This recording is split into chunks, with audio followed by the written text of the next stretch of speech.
They came here to build a new world, a permanent English settlement on the edge of a vast, untamed continent. But when the supply ships returned just 3 years later, the colony was gone, not destroyed, not conquered, simply vanished without a single trace.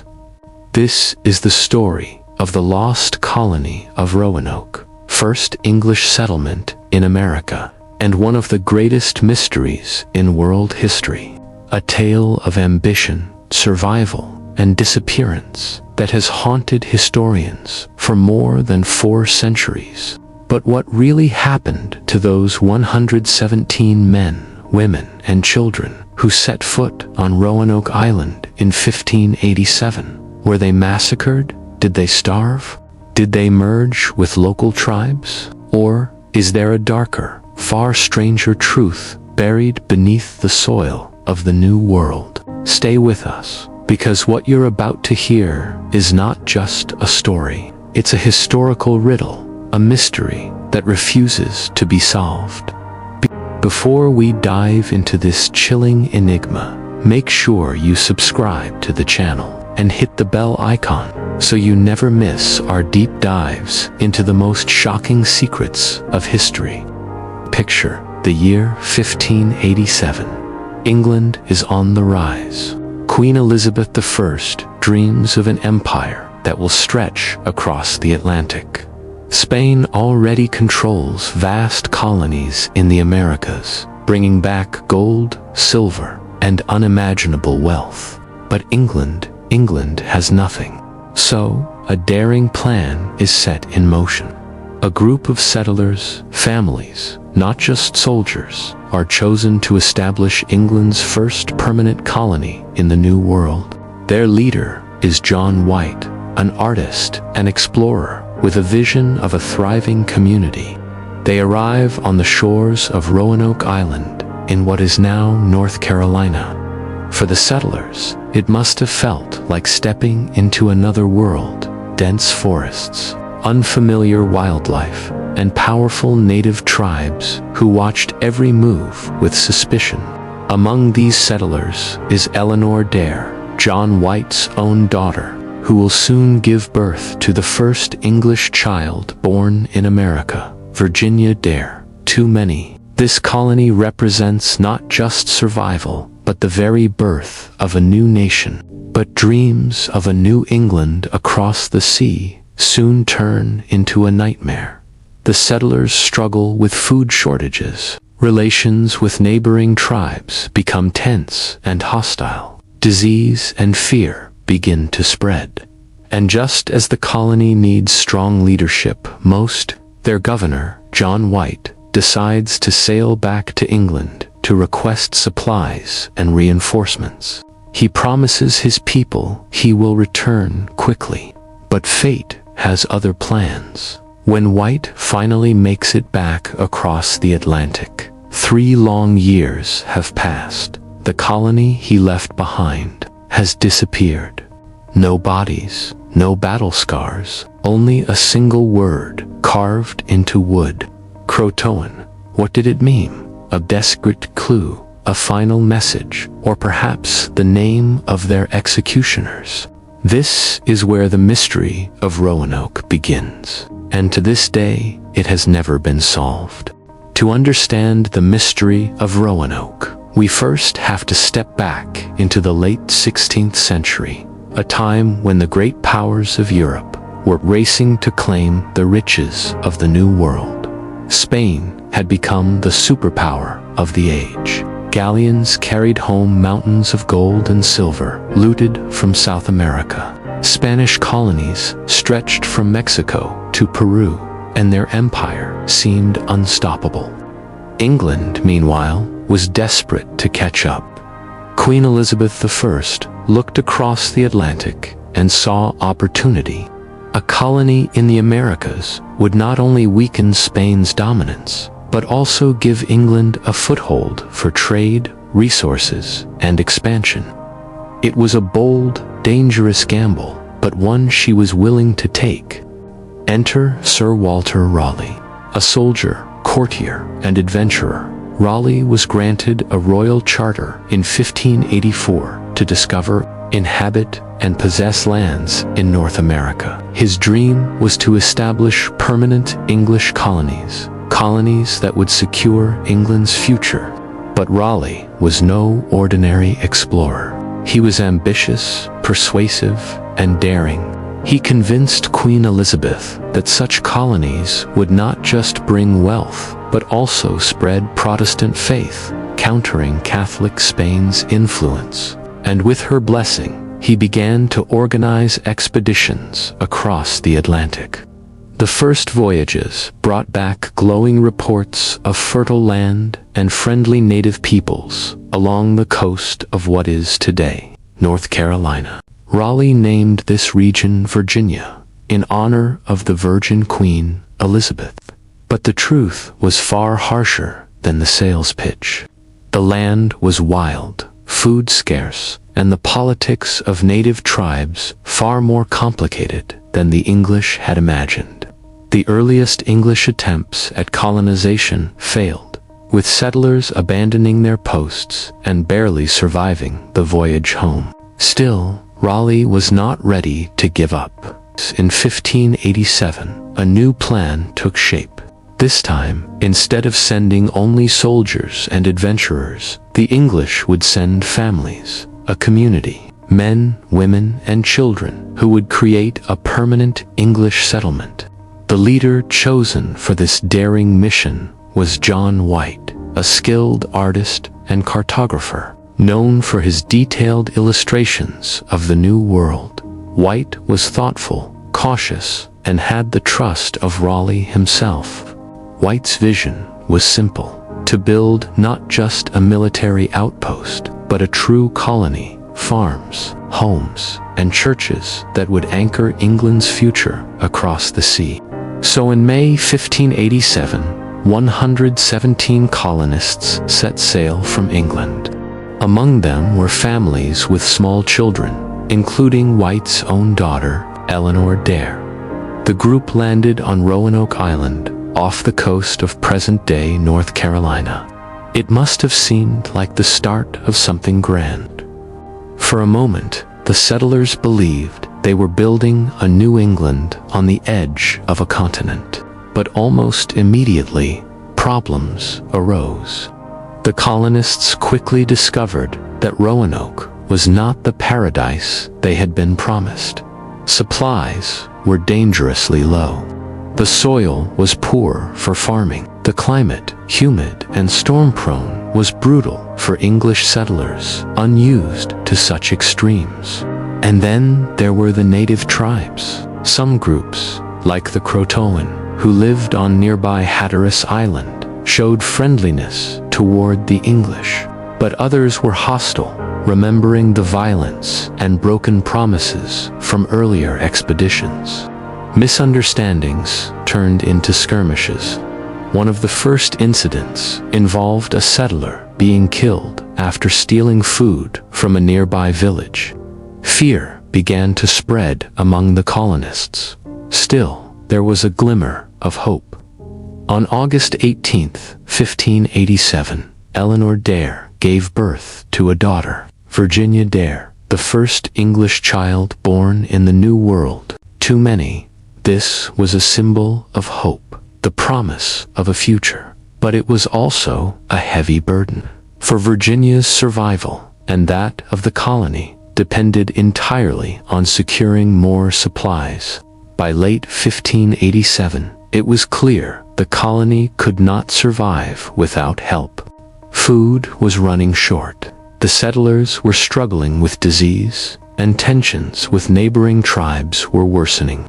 John White faced a difficult decision. He would have to return to England to plead for supplies and reinforcements, but leaving behind his family, including his newborn granddaughter, was a choice that tore him apart. Still, White sailed back across the Atlantic, promising he would return quickly, but fate intervened.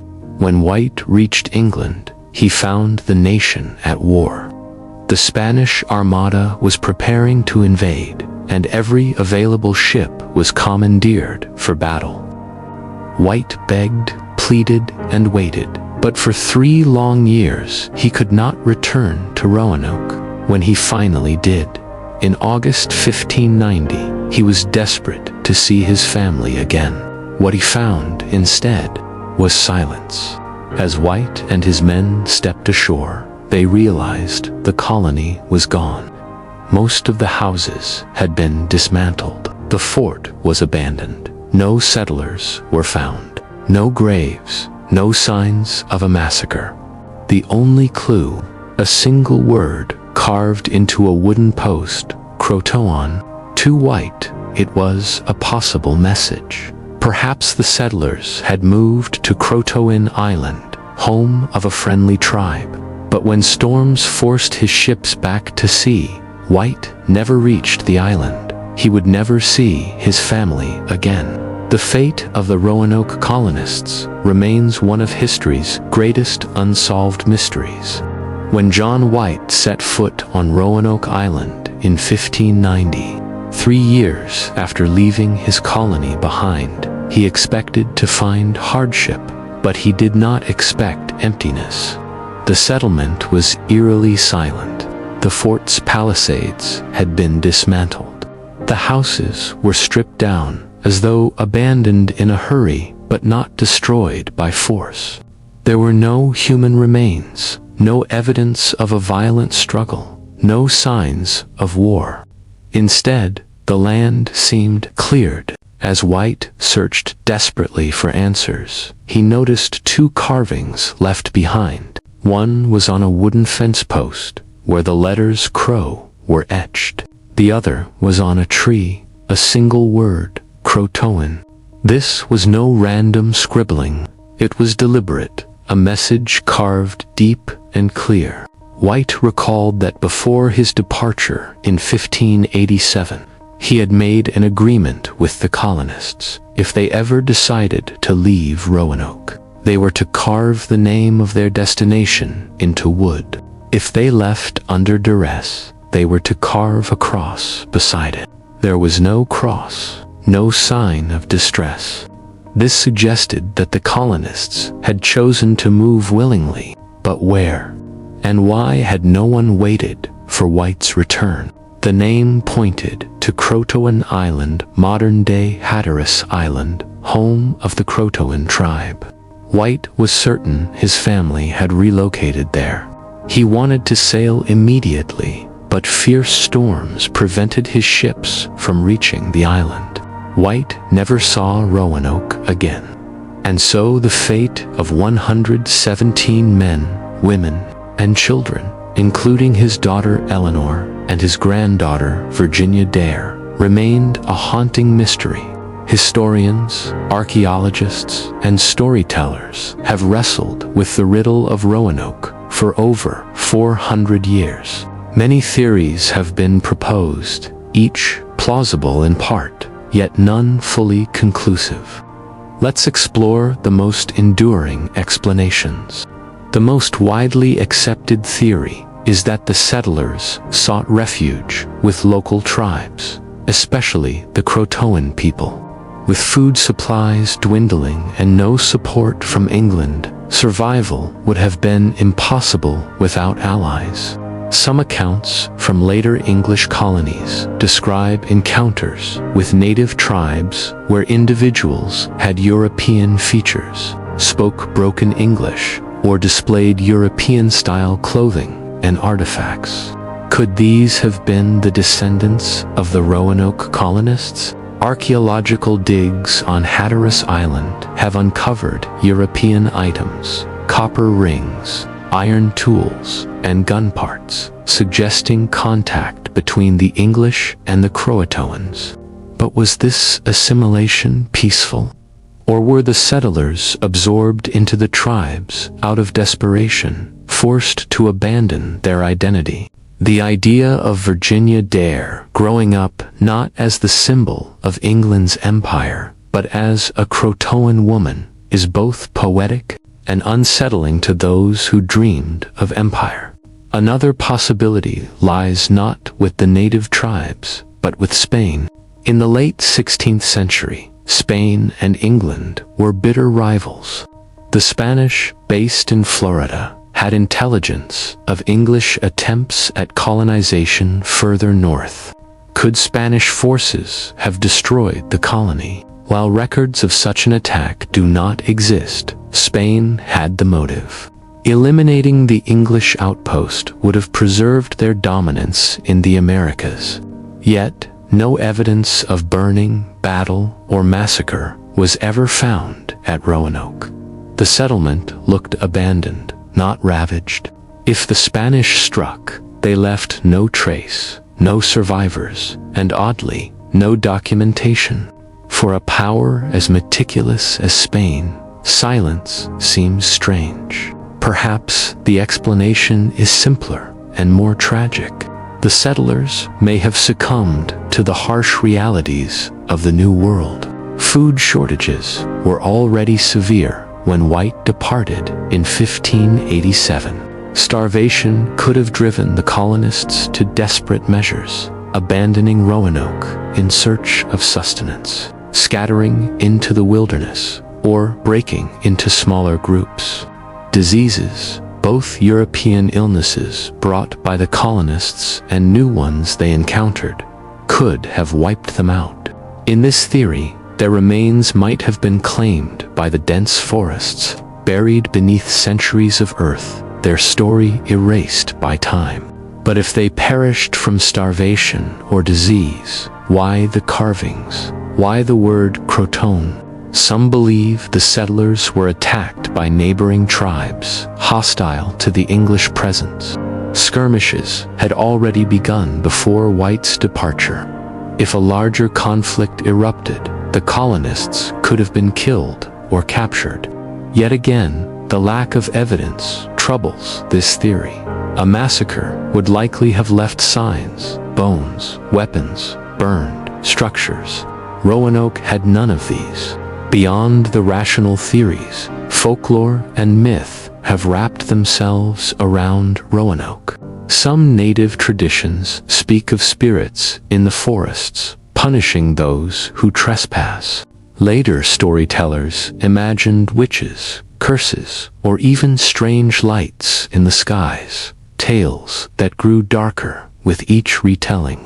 In the 20th century, fringe theorists even suggested alien abduction, a fanciful but revealing sign of how deeply the mystery grips the imagination. None of these explanations hold historical weight, but they remind us of one truth. The story of Roanoke is as much legend as history. What makes the Roanoke mystery so powerful is not just the disappearance itself, but the absence of closure. Other lost colonies were rediscovered, survivors were found, but Roanoke left only silence, a single word carved into wood, echoing across centuries. For England, it was an embarrassment.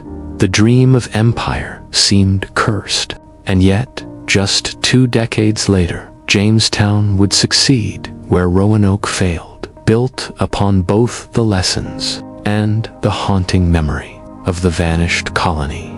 The disappearance of the Roanoke colonists shook England. For Queen Elizabeth's advisors, it was more than a failed settlement. It was a humiliation. Spain continued to dominate the Americas, and England's bold experiment had ended in silence. Yet the story of Roanoke did not fade.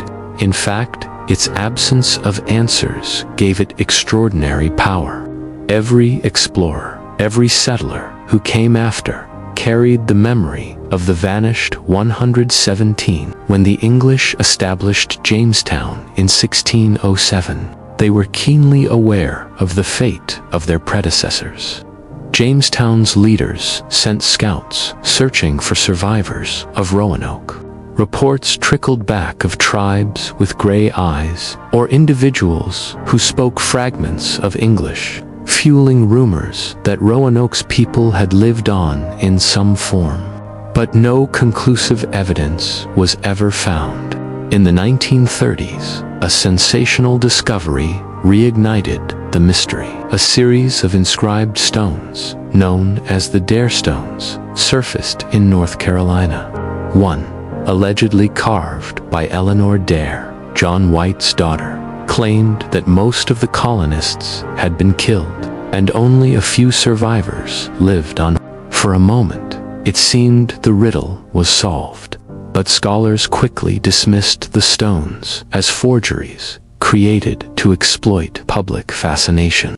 Whether authentic or not, the stones revealed something crucial.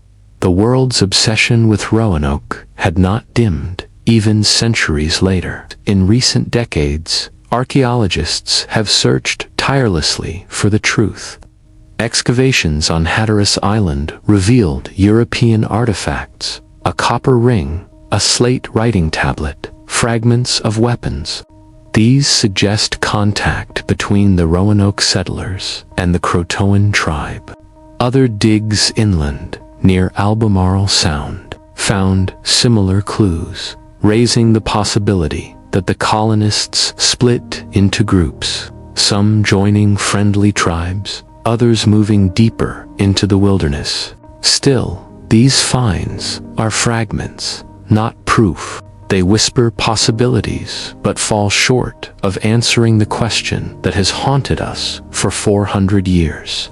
What truly became of the lost colony? It is easy to speak of Roanoke as an abstract mystery, but we must remember these were real people, men, women, and children who dreamed of a future in a new world. John White left behind not just settlers, but his own daughter and granddaughter. Imagine his torment, returning to find them gone without a trace. Imagine Eleanor Dare holding her newborn child, waiting year after year for her father's ship to appear on the horizon, until hope finally died. The silence of Roanoke is not only historical, it is deeply human. Why has Roanoke captivated the imagination for so long? Perhaps because it embodies both hope and fear. The hope of building a new world and the fear of losing everything in an unknown land. The colonists' disappearance is not just a failure of empire. It is the ultimate unsolved mystery.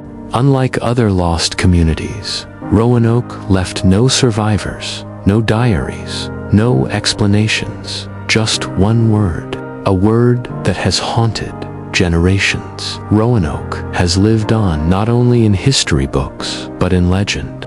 Stories of Virginia Dare, the first English child born in America, became folklore. In one tale, she grows into a beautiful young woman, but is transformed into a white doe by a jealous witch. Hunters chase her through the forests of North Carolina, but she forever eludes capture. She became a symbol of innocence, lost. In modern times, the Roanoke mystery has inspired novels, TV shows, and even horror series. Each retelling reinvents the legend, sometimes portraying supernatural doom, sometimes focusing on the tragedy of survival. But whether told as fact or fiction, one thing never changes. Roanoke remains unsolved. Over 4 centuries later, the mystery of the lost colony still asks the same haunting question. How can 117 souls simply vanish? Were they embraced by the Croatoans, their bloodlines continuing quietly in native communities? Were they slaughtered by rival tribes, erased by violence? Did famine scatter them into the wilderness, lost to disease and despair?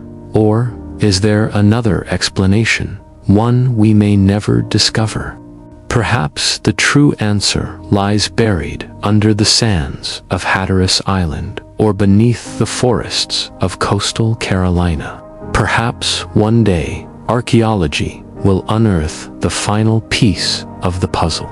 But until then, Roanoke will remain what it has always been, a reminder of the fragility of human ambition and a mystery that refuses to die. A colony vanished, a single word left behind, and a mystery that still whispers across centuries. This is the story of the lost colony of Roanoke, a story that has fascinated historians, haunted storytellers, and inspired legends for more than 400 years.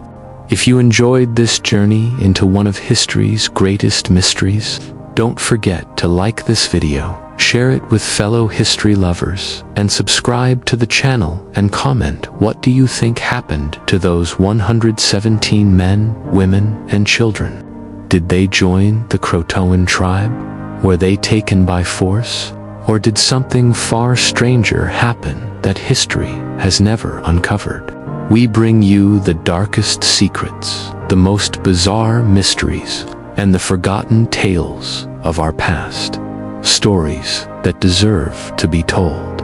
Until next time, keep questioning and keep searching, because history never truly forgets.